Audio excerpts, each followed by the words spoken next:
The president's budget proposes dramatic cuts to a wide range of domestic agencies, from the Departments of Labor and Interior to the Environmental Protection Agency and the National Science Foundation. Unlike last year's submission, the 2019 Trump plan would cut Medicare by $554 billion over the next 10 years, a 6% reduction from projected spending, including cuts in Medicare payments going to hospitals and rehabilitation centers.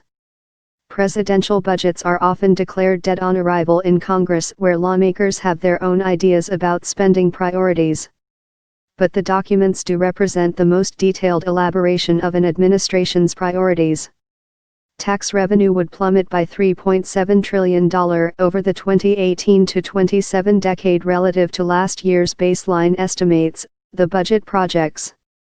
Trump is requesting a record $686 billion for the Pentagon, a 13% increase from the 2017 budget enacted last May. In remarks Monday, Trump focused on the spending increases he favors rather than the deficits he and other Republicans have pledged to reduce. "We're going to have the strongest military we've ever had, by far," Trump said. "In this budget we took care of the military like it's never been taken care of before."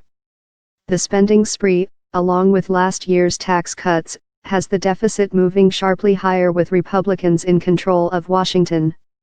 Trump's plan sees a 2019 deficit of $984 billion, though $1.2 trillion is more plausible after last week's budget pact and $90 billion worth of disaster aid is tacked on.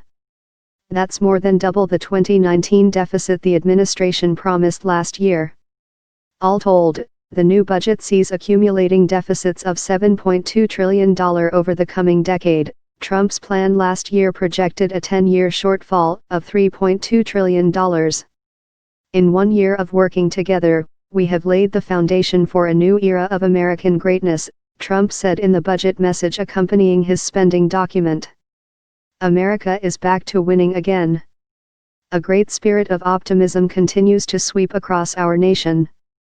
The 2019 budget was originally designed to double down on last year's proposals to slash foreign aid, the Environmental Protection Agency, home heating assistance and other non-defense programs funded by Congress each year. "A lot of presidents' budgets are ignored. But I would expect this one to be completely irrelevant and totally ignored," said Jason Furman, a top economic advisor to President Barack Obama. In fact, Congress passed a law last week that basically undid the budget before it was even submitted. In a preview of Monday's release, the White House on Sunday focused on Trump's $1.5 trillion plan for the nation's crumbling infrastructure. He also is asking for a $13 billion increase over 2 years for opioid prevention, treatment,